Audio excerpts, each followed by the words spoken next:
We're with the British military about to take off on this helicopter to the high north, where the UK Royal Navy's flagship aircraft carrier is patrolling for Russian threats. These bright orange suits will help them locate us in case of an emergency landing or a crash. NATO is detecting a growing Russian presence in this Arctic waterway, one of the world's most contested areas. UK officials accuse Russia of launching nefarious submarine operations targeting important underwater assets, and say Moscow is trying to catch the UK off guard at a time when the world is focused on instability in the Middle East. We've been given rare access to NATO's closest aircraft carrier in this region, the HMS Prince of Wales, as it sails into the high north for a 3-month deployment to prevent further escalation. We are in an increasingly sort of perilous age. In a turbulent world, we need to make sure we are ready.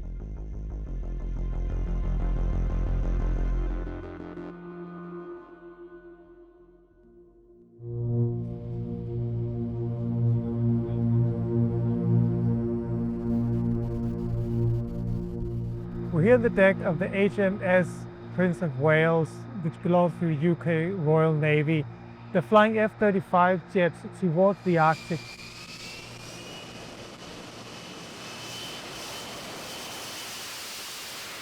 The jets launch from a ski jump ramp. And once they return, they hover in the air like large insects before touching down vertically on the deck. These F-35s are an advantage for NATO in the high north, because they can track targets earlier than radars mounted on bases or other ships can. Once reaching a height of 30,000 feet, the jets can scan the skies for threats for hundreds of miles. Meanwhile, the carriers, helicopters and frigates use sonar to detect submarines and other threats under the sea, such as unmanned drones. This capability is increasingly important for NATO. Since Russia's all-out invasion of Ukraine in 2022, Moscow has launched a hybrid war of cyber attacks, arson and sabotage, and drone incursions over airports and military installations. The high north is particularly vulnerable. Russia has a powerful fleet of nuclear-powered submarines based here, and is expanding its military infrastructure across the region. The West is racing to catch up. Threat now has never been greater since the time of the Cold War. I think what we're doing now is calling out those threats. We know where they're taking place, we're watching that activity, and the UK Carrier Strike Group, supported by our NATO members, will remain in these areas as long as that activity continues. Whether that be sort of underwater activity with regards to seabed activity, whether that's threats to our critical national infrastructure. Part of the Carrier Strike Group's mission is to show that we can operate in these areas unimpeded, at a moment's choice, change our direction, go further north, proceed further west, and monitor those activities around. And the team on here are doing that on a 24-hour basis. Undersea cables were cut in the Baltics multiple times in 2024 by vessels dragging their anchors over the seabed. One incident was linked to a Russian tanker and another a Chinese cargo ship. The UK and allies have also detected unusual Russian activity in the high north and North Atlantic. Last year, a Russian spy ship passed through British waters and floated over undersea cables and pipelines, according to the UK's then Defence Secretary.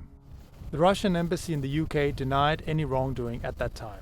I think it's been acknowledged that there's been an increase in Russian activity in the North Atlantic and the high north. I think roughly a 30% increase over the last several years. Whether it's submarines, whether it's Russian surface vessels, whether it's shadow fleet activity, we have seen all of those things increasing. But as NATO allies push to defend against Russia, there's an elephant in the room. They're also caught in the crosshairs of the US, with President Trump's repeated threats to take over Greenland, a territory of the Kingdom of Denmark. It's the United States alone that can protect this giant mass of land, this giant piece of ice, develop it and improve it and make it so that it's good for Europe and safe for Europe and good for us. And that's the reason I'm seeking immediate negotiations to once again discuss the acquisition of Greenland by the United States. This operation, this exercise now is obviously addressing Russia, or it's aimed at deterring Russia. But we've also in recent months, over the past 18 months, seen threats from the US, a NATO country, against Greenland, which belongs to Denmark, another NATO ally. Have these threats had an impact on military relations within the NATO alliance between European countries, namely the UK and the US? So from what I can speak to with regards to, as the commander of the UK Carrier Strike Group, our relationships with the US have never been stronger.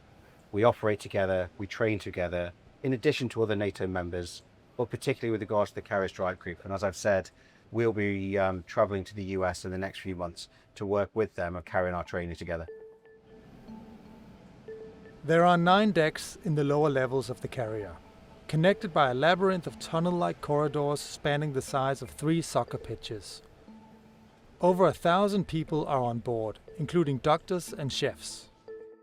There are spin classes and a chapel.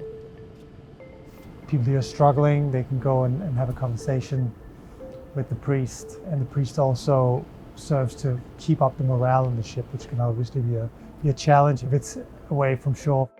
There's also a control room where soldiers monitor for signs of hostile activity. So what's going on here, like on these screens? So what we're seeing here is effectively the airports, as you can see by the symbology, and that's effectively showing us where civilian air traffic is, and they follow these air lanes. That effectively helps us identify what can be civilian, and if something's straying from that, what are its intentions from there on, and also where they join up with different international links, which helps us identify what's civilian, what can be friendly military or even adversary. In early July, the ship's jets intercepted a Russian plane approaching the vessel repeatedly and dropping a large number of sonar devices near the carrier. The UK Ministry of Defence says that attempts to contact the aircraft were unsuccessful and the plane was escorted away by F-35 jets. Defending the Arctic is uniquely challenging. In wintertime, much of the territory on land and large parts of the ocean will be transformed into an icy wilderness, unforgiving to soldiers and their vehicles. An aircraft carrier like the Prince of Wales can help and act as a mobile airfield without having to rely on land bases.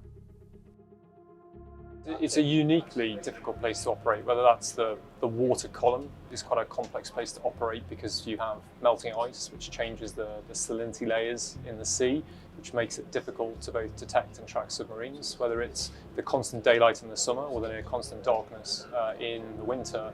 All of those things make operating here really challenging, which is why we should do it more so that we become more proficient.